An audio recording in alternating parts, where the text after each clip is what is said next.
Merci beaucoup. Permettez-moi, mesdames et messieurs, avant de commencer, de remercier le professeur Nishiyama Noriyuki de l'Université de Kyoto, qui m'a permis, en m'invitant à son université, d'être aujourd'hui parmi vous, ainsi que la Société japonaise pour la promotion des sciences, qui a favorisé cette invitation. La littérature maghrébine de langue française est, dans son essence même, une littérature interculturelle, dans la mesure où elle exprime, avec des mots de France, comme dit le poète sénégalais Birago Diop, une culture certes influencée par la culture française, mais qui en est très différente, mêlant ainsi deux cultures diverses et créant entre elles un pont qui les relie. Il est évident en effet que l'univers qu'évoque cette littérature est l'univers culturel arabo-berbéro-maghrébin, caractérisé par les traditions maghrébines et la religion musulmane, même dans les œuvres anticonformistes ou subversives qui remettent en question cette culture ou critiquent cette religion. Le terreau imaginaire de cette littérature, y compris dans les textes des écrivains de la diaspora installés en Europe, est habité par la géographie, l'histoire, la société maghrébine. Plus encore, les œuvres francophones produites par cette littérature sont en profondeur marquées par la langue maternelle des écrivains. On reconnaît dans les textes de Ket Biessine, Salah Garmedi, Driss Raibi ou même Albert Memmi des mots, des expressions figurées, des proverbes venus tout droit de l'arabe dialectal, traduits, transposés en français ou adaptés à la langue française. L'originalité de cette littérature, dans le cadre général de la littérature francophone, provient souvent de cette présence discrète ou marquée selon les écrivains du substrat linguistique arabe, sans parler du substrat culturel maghrébin. Le mariage ainsi réalisé dans les œuvres de cette littérature entre deux langues et deux cultures, dans des œuvres qui mettent en scène l'espace maghrébin ou l'espace européen, ou en même temps ces deux espaces, place d'emblée ces œuvres dans des configurations et des situations interculturelles qui répondent à la diversité des pays maghrébins, profondément enracinés dans leur culture autochtone, mais très ouverts par le fait de leur histoire et de leur actualité sur la culture des pays du Nord, en particulier la culture française, à laquelle ces écrivains empruntent sa langue. Se produit ainsi dans ces œuvres une synergie qui enrichit en même temps la littérature des pays du Maghreb et la littérature française et francophone. Il est clair que les œuvres francophones maghrébines, quoiqu'écrites en français, sont différentes des œuvres françaises dans la mesure où elles situent leurs propos, qu'il s'agisse de poèmes, de romans, de nouvelles ou de pièces de théâtre, en terre maghrébine. Et même quand l'espace qu'elles investissent est européen, leurs personnages, leurs préoccupations, leurs problématiques sont maghrébins. Seul un tout petit nombre d'œuvres a tenu à rompre avec cette caractéristique générale et s'est situé dans un univers neutre, marqué par son caractère universel, ou dans d'autres paysages et d'autres thèmes que les paysages et les thèmes maghrébins. C'est le cas, par exemple, de certains romans du second volet de la carrière de l'Algérien Mohamed Dib, comme Le Sommeil d'Ève, dont l'inspiration, délaissant le Maghreb et l'Europe méditerranéenne, s'envole vers les pays nordiques.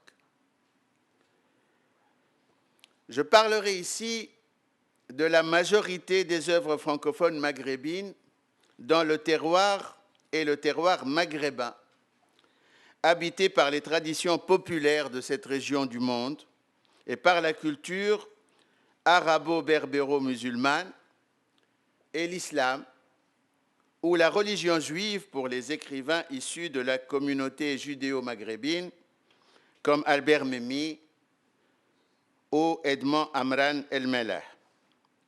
Toutes ces œuvres sont implantées dans ce terroir maghrébin qui en constitue l'espace et le sujet. Même les œuvres les plus subversives, celles qui remettent en question telle ou telle de ses composantes, dénoncent son archaïsme, sa dominante patriarcale, ou s'en prennent à la toute-puissance de ses religions. Des œuvres exotiques du début du siècle ou du milieu du siècle, écrites pour dresser face à la colonisation acculturante la culture autochtone, dans une sorte de plaidoyer pro-domo, visant pour l'essentiel les lecteurs étrangers, comme La Grande Maison de Mohamed Dib, Le Fils du Pauvre de Mouloud Feraoun, La Boîte à merveilles de Ahmed Sefrioui, aux œuvres construites sur le contact et la synergie des cultures, comme Talismano ou Fantasia d'Abdelwaheb Medeb, ou les romans de Rachid Boujedra, ou ceux de Tahar Ben Jelloun, en passant par les œuvres militantes qui sont centrées sur le choc des cultures et mettent en scène le conflit politique, comme Nejma de Keteb Yassine, La statue de sel d'Albert Memmi ou Le passé simple de Driss Shraibi. Il est indéniable que tous ces textes écrits en français et mettant en scène une culture autochtone aux prises avec la culture française, luttant contre son effacement par celle-ci, ou se diluant dans le regard d'autrui, ou se combinant avec la culture occidentale pour créer un ensemble inusité, se base sur l'univers des traditions et des croyances et le substrat culturel maghrébin.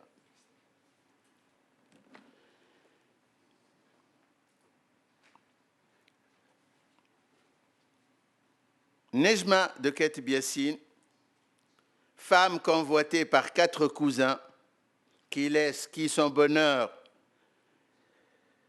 qui sa raison, qui sa liberté dans leur quête de cet être évanescent, est comparée à l'ogresse des contes maghrébins, dévoratrice et cruelle.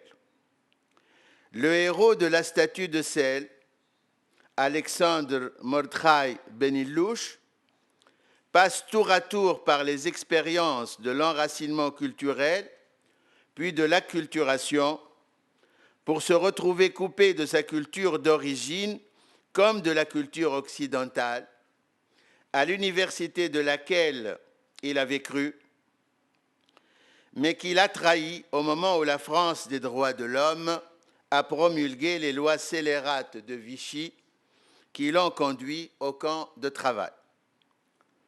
Le passé simple de Shraibi, violente diatribe contre la culture locale, perçue comme basée sur l'écrasement de l'individu au profit de la collectivité, qui s'en prend même à une religion perçue comme favorisant la soumission, le fatalisme et le paternalisme castrateur, demeure une œuvre qui baigne dans le paysage urbain marocain et rend parfaitement compte de la vie quotidienne du Marocain à une certaine époque. Le terreau imaginaire des œuvres francophones maghrébines, sauf rare et notable exception, est le terreau maghrébin dans ses dimensions géographiques, historiques et sociales. La plupart des œuvres se situent en terre maghrébine, à la ville, comme la statue de sel ou le passé simple, à la campagne, comme le Fils du pauvre, voire dans le Sahara, comme un après-midi dans le désert du Tunisien Mostafa Tlili. La mer, Méditerranée ou océan Atlantique, y est fortement présente. La profondeur historique du Maghreb, terre plusieurs fois millénaire, aussi.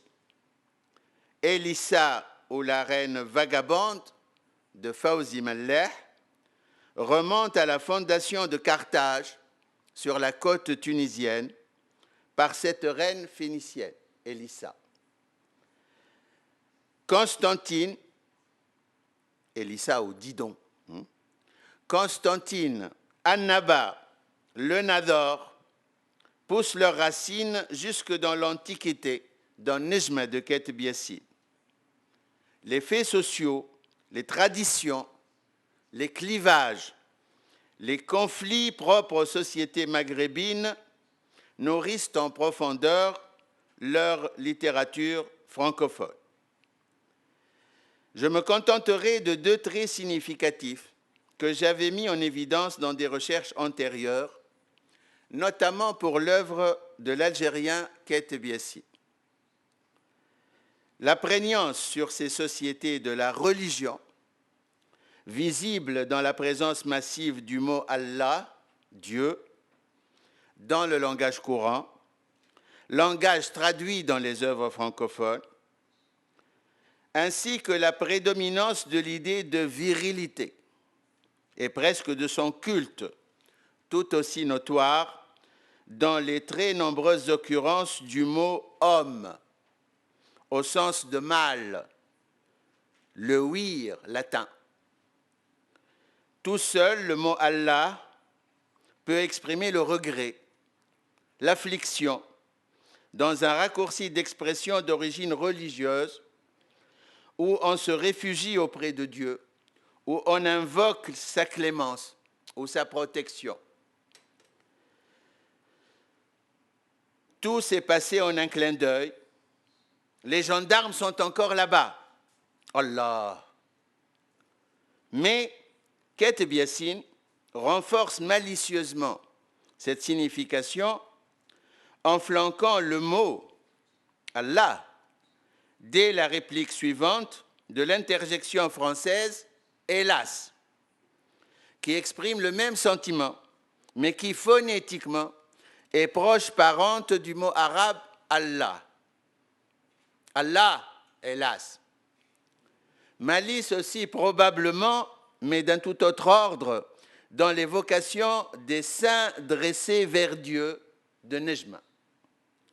Car ici, c'est l'arabe maghrébin qui est responsable de l'alliance saugrenue des termes. Le mot Dieu y est en effet synonyme de hauteur, parfois sans aucune signification transcendantale. C'est ce que dit admirablement cette phrase relatant l'enfance de Rachid. Le mot Dieu lui-même reposait avec les balles égarées sur le toit. Inversement, il est des contextes où le même mot sacralise les réalités les plus banales auxquelles il s'associe. Le pain est le don de Dieu. C'est le pain du bon Dieu. Et Rachid, sombrant dans l'opium et le renoncement, évoque une malédiction de Dieu. Le Dieu plein de miséricorde, selon qu'il a dit ou n'a pas dit ceci ou cela, ne réglemente pas seulement la vie du Maghrébin, il habite son langage. Évidemment, le démon n'est pas loin non plus. Et il prend, quand il apparaît, la forme du désir sexuel lorsqu'il visite un personnage féminin ou masculin. Quant au mot « homme », il signifie plus qu'un sexe, une éthique, un ensemble de valeurs partagées par la communauté maghrébine, du petit Lakhdar, défiant Mustapha d'oser faire une farce à l'institutrice, « t'es pas un homme », au sens de « t'es pas un homme si tu ne le fais pas », au souteneur, compagnon de cellule de Rachid, « c'est moi, petit Jo, si tu connais les hommes », aux 4 manœuvres étrangement agressifs devant ce qu'il considère comme un manquement à cette éthique inviolable. Je cite, « Et connaissant toute l'histoire, ce qui s'appelle un homme rachète le couteau sans penser à nous le rendre et il vient nous narguer avec. En passant par l'Ella Fatma, offusqué devant l'irresponsabilité du père de Lakhdar, non, Sidi Ahmed n'était pas un homme. Le sous-officier français, qui n'a jamais frappé un prisonnier, a été un homme, selon le témoignage de Lakhdar. A contrario, lorsque Mourad fait allusion au déboire de Mustapha, celui-ci bondit, « Te voilà en train de jacasser, pire qu'une femme », tant il est vrai que cette éthique de la virilité a pour pendant une certaine misogynie. Ainsi, le contenu social et thématique des œuvres écrites en français est marqué par la maghrébinité et situe donc ces œuvres dans une relation interculturelle. Les œuvres mariant les cultures et fécondant l'une par l'autre. Mais ce qui marque encore plus ce rapport interculturel est l'usage de la langue maternelle arabe dans le texte français, qui se réalise grâce à la traduction, attestée ou non en tant que telle, les œuvres francophones subissant volontairement l'influence des structures, des mots et des locutions arabes. Je parle ici de l'arabe dialectal maghrébin, langue maternelle des écrivains, et non de l'arabe classique, langue savante, apprise à l'école, et que certains écrivains des premières générations, particulièrement en Algérie, ne connaissaient même pas, puisqu'elle n'était pas enseignée à l'école coloniale où ils avaient été formés. Je prendrai mes exemples cette fois dans la littérature tunisienne, afin de montrer que nous trouvons les mêmes caractéristiques dans la littérature francophone des 3 pays du Maghreb, Algérie, Maroc et Tunisie. Je ne parlerai pas uniquement du vocabulaire qui pousse certains écrivains à flanquer leurs œuvres d'un petit lexique des mots arabes ou à y introduire des notes explicatives des mots locaux employés dans leurs textes, mais également des entorses faites à la syntaxe française ou encore du remplacement des locutions et expressions lexicalisées du français par d'autres, traduites à partir de l'arabe maternel, l'arabe tunisien pour les écrivains tunisiens francophones. Une partie des trouvailles littéraires, des bonheurs d'expression de tel ou tel écrivain découle de la pratique de la traduction dans le corps du texte.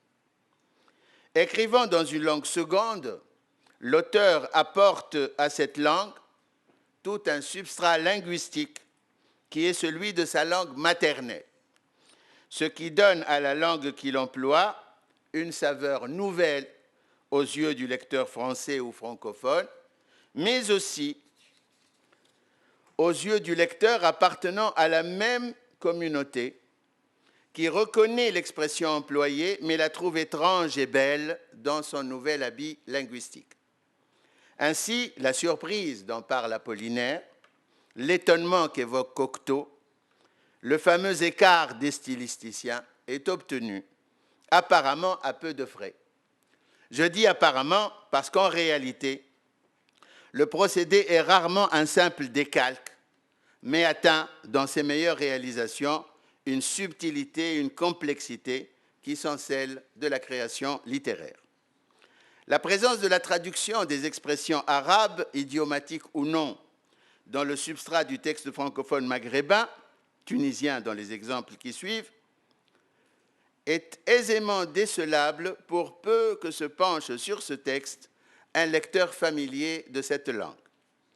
Dans le désert où la vie et les aventures de Jubayr Weli al-Mammi, d'Albert Memmi, pour doter son œuvre, censée être rédigée par un prince maghrébin d'une couleur locale orientale, le romancier a tout naturellement recours à sa langue maternelle arabe, en particulier aux proverbes et dictons de son enfance, traduits ou transposés de l'arabe et qui semblent tout neufs en français en raison de leur expressivité. Il ne manque au pendu que de sucer un bonbon, traduit littéralement un dicton tunisien auquel recourt toute personne à qui on parle de luxe alors qu'elle n'arrive pas à subvenir à ses besoins les plus vitaux. Mais le chameau qui tente de voir par-dessus sa bosse se brise le cou, métamorphose en le dramatisant le proverbe tunisien « Le dromadaire est incapable de voir sa propre bosse ». Transformant donc une invite à balayer devant sa propre porte en une morale de la résignation. Dans De A jusqu'à T, ou Reflets changeants sur Méditerranée, le premier roman de Anwar Atiyah, le procédé est presque systématique. Quelquefois, l'opération de traduction est signée, revendiquée, grâce à la formule « comme on dit chez nous », évoquant les articles de journaux tunisiens rédigés en français. Le narrateur confie, quant au subjonctif ou à son absence, parle de la mer et ne te gêne pas, comme on dit chez nous. L'expression traduite ici est une expression courante de l'arabe littéraire, si courante qu'elle est employée fréquemment dans l'arabe tunisien parlé.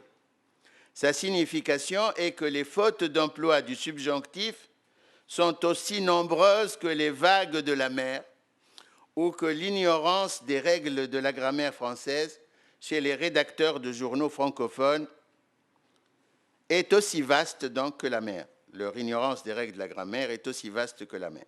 La même formule, comme on dit chez nous, se retrouve derrière une autre expression familière, suggestive, parce qu'il s'agit d'un dicton basé sur le procédé de la métaphore. À propos d'un homme dont les mœurs apparaissent douteuses au narrateur, ou qui lui semblent plutôt évidemment inverties, l'auteur écrit « N'essayons pas de cacher le soleil avec un tamis », comme on dit chez nous. Ce qui signifie « N'essayons pas de nier ce qui est évident ». Pour évoquer sa réaction d'amoureux transi, au moment où il a su que Huguette était mariée, Lotfi, le personnage principal, dit « Eût-elle eu une bague à chaque doigt des deux mains? Eût-elle eu son contrat de mariage affiché en autocollant sur son cartable? Que cela n'aurait pas ébouriffé un cheveu sur ma tête, comme on dit chez nous. » Cette dernière expression, traduite de l'arabe, est équivalente de la locution française « cela ne me fait ni chaud ni froid ». Ailleurs, nous trouverons une autre variante de la même attestation formelle, mais le vent ne souffle pas au gré des bateaux, comme dit ce fameux vers arabe. Il s'agit là d'un vers du poète arabe classique Al-Mutanabbi, cité ici parce que, devenu proverbial, il a été intégré à la langue dialectale en raison de sa clarté expressive. Il signifie « on ne parvient pas toujours à faire ce dont on a envie ». Les guillemets, comme l'usage de l'expression « comme on dit chez nous », attestent une forme non élaborée de l'usage de l'intertextualité et dont la finalité est de créer la couleur locale et de chercher, grâce à la traduction, à doter le texte de la saveur du cru. Il s'agit en somme d'un simple emprunt n'impliquant pas plus qu'une recherche de l'expressivité ou de l'originalité expressive. C'est lorsqu'il abandonne les amarres qui apprivoisent l'expression arabe en la référant à son code d'origine que l'écrivain entre dans le domaine de la poésie, c'est-à-dire dans celui de la véritable création. Je pensais à Leïla, une fête pour rien de précis, pour le plaisir. Une hafla prétexte à Nasba. Franco-arabisais-je témérairement, sentant que la formule rendait mieux compte de ma pensée. Jette-moi la première pierre si linguistiquement tu te trouves, cher ami, plus arabe que moi ou plus français. Du coup, on voit Anwar Atiyah lâcher la bride, lors même qu'il écrit en français, aux mots arabes tels qu'ils lui viennent, surtout lorsque le contexte de la narration le permet. C'est le cas de la lettre de Leïla à Lotfi, Leïla qui est aussi trilingue que celui à qui elle écrit. J'ai appris que tu t'es marié, en grand tralala paraît-il, Farj, Henna et tout le tremblement. Peu importe ici que le lecteur français ne comprenne pas précisément de quoi il s'agit. Les mots français éclairent les mots arabes. Farj et Henna sont glosés par en grand tralala et tout le tremblement, ce qui signifie que le mariage s'est fait en grande pompe, selon les traditions. Les mots gagnent ainsi en épaisseur et les expressions offrent une signification minimale au lecteur qui ne domine que l'un des deux codes de référence et une signification plus riche à celui qui les maîtrise tous les deux. Deux entraîneuses assises à côté de Hamid commencent par le croire quand il se dit cheikh, venu checker à Paris. Le néologisme verbal, manifestement tiré du mot arabe cheikh, semble significatif uniquement en fonction du contexte, un nightclub, ainsi qu'aux référents culturels sous-entendus. Les cheikhs d'Arabie se payent du bon temps en Europe. En réalité, il s'agit aussi de la reprise en français d'un jeu de mots possible en arabe dialectal, le mot shir, cheikh, le vieillard, le vénérable, ayant la même racine que le verbe ishir, se payer du bon temps, s'amuser, plus familièrement s'éclater. Chez le poète Salah Garmedi, dans son recueil Nos ancêtres les Bédouins, l'expression « l'homme directeur et demi » est une belle trouvaille pour dire la morgue d'un haut fonctionnaire, mais elle n'est pas à proprement parler de lui. Elle vient d'un usage fréquent de l'arabe dialectal où pour clouer le bec à un contradicteur, quelqu'un qui nierait, par exemple, que X est directeur, on ajoute un demi à l'attribut contesté par lui. Il n'est pas seulement directeur, il est directeur et demi. Et ce, pour établir définitivement cet attribut. Je m'excuse auprès des traducteurs, je voudrais citer ici un vers qui n'était pas dans mon texte au départ, un vers en arabe d'un poète tunisien qui dit, pour rendre hommage à la femme tunisienne, « Les femmes de mon pays sont des femmes et demie. » Je reviens à Garmedi, je finis dans 2 minutes, donc. L'une des plus belles trouvailles de Garmedi est la métaphore « les dattes de lumière » qui dit l'éclat et la transparence des fruits de l'arbre du désert le palmier dattier. Or, cette formule n'est que le décalque de l'expression technique consacrée pour désigner une excellente variété de dattes, Deglet-Nour, littéralement les dattes de lumière. Mais parce qu'il est poète, Garmedi transforme les expressions qu'il emprunte à l'arabe pour les doter de plus de signification. Ainsi, il transforme un dicton présentant l'homme cupide comme capable de se pencher sur un crachat, croyant qu'il s'agit d'une pièce de monnaie, en expression de la détresse de l'indigent. Et le pauvre se penche sur son crachat. Une autre locution évoquant la succession de l'Aïd, la fête de la fin du Ramadan, la succession de l'Aïd à Ramadan, c'est-à-dire donc de la fête, la succession de la fête au mois du jeûne, et ce pour signifier que rien ne dure, surtout la privation et la souffrance, change de sens chez Garmedi pour devenir dans sa poésie le signe de l'effort harassant des pêcheurs de thon, c'est-à-dire l'expression d'une durée interminable. Il n'y a d'Allah qu'Allah, ça va, ça vient, ça se remplit, ça se vide, comme Ramadan suivi de son Aïd, comme l'effort rouge et la peine lévite. Conclusion, ces quelques exemples que j'aurais multipliés par centaines, voire par milliers, dans une étude plus longue, montrent à l'évidence, je crois pouvoir le dire, que la littérature francophone du Maghreb est, comme je l'avais annoncé au début de cette conférence, une littérature interculturelle dans son essence même.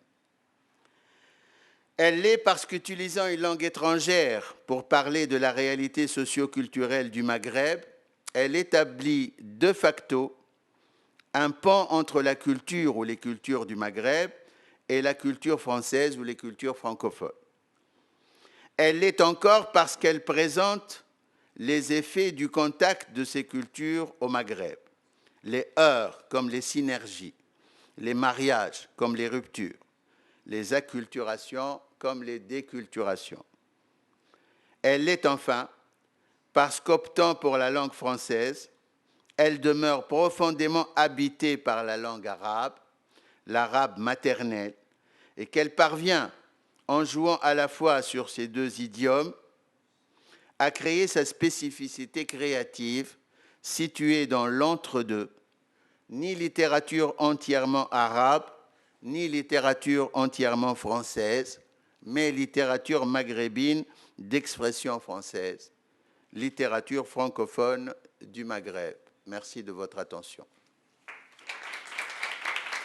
Bonjour à tous. Je voulais d'abord remercier monsieur le professeur Marzouki pour cette conférence qui est à la fois passionnante, souvent savoureuse et d'une grande clarté. L'avantage, c'est que ça m'évitera de vous résumer puisque vous l'avez déjà très bien dit. Une petite question, est-ce que vous pourriez, c'est plutôt une requête en fait qu'une question, est-ce que vous pourriez nous présenter en quelques mots la situation de la langue française dans les pays du Maghreb? Est-ce qu'il y a des différences notamment entre la situation du français en Algérie, en Tunisie, au Maroc? Oui, globalement, pour aller vite, parce qu'il faudrait 1 heure pour répondre à la question, pour aller vite, on va dire que globalement la situation est à peu près la même, que le français donc existe depuis fort longtemps, en Tunisie bien avant donc l'Algérie par exemple, mais bon, à peu près au même moment, et c'est plus ou moins lié à la colonisation ou au protectorat. Il s'est maintenu dans les 3 pays en tant que langue seconde, même si souvent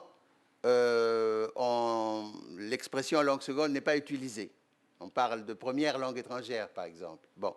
Mais c'est une situation de langue seconde, langue qui intervient dans les 3 pays assez tôt, donc au primaire, juste après 2 ans d'arabe à peu près, ou 3 ans selon le cas. Mais bon, elle intervient assez tôt. Et puis, c'est la langue dans laquelle les matières scientifiques sont enseignées à l'université dans les 3 pays, et même au lycée en Tunisie. Donc, c'est une langue qui est dans le paysage, qui existe dans l'affichage, qui est un petit peu partout. Et dans les 3 pays, il y a une littérature donc, de langue française. Albert Memmi avait prophétisé qu'après les indépendances, cette littérature s'éteindrait. Elle se porte très bien. Il y a plus d'œuvres publiées de nos jours dans cette littérature qu'au moment de l'indépendance. Merci, parce que c'était justement la deuxième question que je voulais vous poser. Relativement, quelle est la place ou l'importance de cette littérature d'expression française dans l'ensemble de la production littéraire des pays du Maghreb? Ça dépend des pays, mais globalement, on va dire que c'est de l'ordre de 40% à peu près de l'ensemble. Ça veut dire que c'est l'arabe qui domine, mais il ne domine pas outrageusement. Euh, Par exemple, moi, je préside le prix littéraire le plus important en Tunisie, prix du roman qui s'appelle le Comar d'Or. Je préside le jury pour la partie roman francophone. On va dire que tous les ans, nous recevons à peu près entre entre les 2 tiers et la moitié de romans francophones par rapport aux romans arabophones. Donc, il y a toujours un peu plus de création en arabe, mais la création francophone se maintient. Et c'est pareil pour les 3 pays. Il ne faut pas oublier non plus qu'il y a la presse, il y a parfois des télévisions francophones, etc., etc. Ça veut dire que l'environnement existe, l'environnement francophone existe. Alors, j'ai une question aussi un peu plus personnelle, on va dire. Vous êtes vous-même écrivain et poète. Oui. Vous êtes trop modeste pour vous citer vous-même dans votre conférence. Mais j'aimerais savoir si vous pouvez nous parler un petit peu de votre expérience justement en tant qu'écrivain ou en tant que poète vis-à-vis des deux langues, vis-à-vis de l'arabe et du français. Bon, moi, je suis écrivain bilingue, hein, c'est-à-dire que j'écris autant en arabe qu'en français. J'ai commencé par écrire en arabe parce que je suis d'une famille exclusivement arabophone. J'ai appris le français à l'école. Et mon père était un grand écrivain tunisien. Je vivais donc dans un milieu arabophone et j'ai commencé à écrire très très tôt. J'ai d'abord été connu d'ailleurs comme écrivain arabophone. Mais disons, déjà à l'adolescence, j'écrivais en français. Et par la suite, c'est le français qui a dominé ma production. Donc j'ai surtout écrit en français et je suis devenu connu comme écrivain francophone. Donc je ne suis pas le seul cas. Beaucoup de Tunisiens sont comme ça. C'est beaucoup plus net en Tunisie, par exemple, qu'en Algérie. Ça existe un peu au Maroc, ça existe beaucoup en Tunisie, les écrivains qui écrivent dans les deux langues. En tant qu'universitaire, par exemple, ça n'a rien à voir avec la création, mais les articles, les livres que j'ai produits, bon, c'est surtout en français parce que c'est ma spécialité, mais le premier livre que j'ai écrit, académique, je l'ai écrit en arabe. Je l'ai écrit en arabe parce que c'était une commande mais ça concernait, il s'agissait de vulgariser les notions de la narratologie. Donc j'ai utilisé ma compétence, disons, en français pour vulgariser ces notions-là. Et je suis traducteur également, donc j'ai traduit notamment un livre de mon père, une somme énorme, parce que mon père était ethnographe. Il avait travaillé sur les Bédouins. Il a fait une somme de 500 pages sur les Bédouins que j'ai traduite en français. Donc, je suis ce que Coste, vous avez cité Coste tout à l'heure, une sorte de passeur culturel, quoi. Quelqu'un qui fonctionne tout le temps entre les deux rives. C'est les deux rives de la Méditerranée. Moi, je suis apollinarien, j'ai fait ma thèse doctorat d'État sur Apollinaire. Et Apollinaire parle du flâneur des deux rives, mais c'est les deux rives de la Seine. Pour moi, c'est un peu plus vaste. C'est la Méditerranée. Beaucoup pour cette conférence. Merci à vous.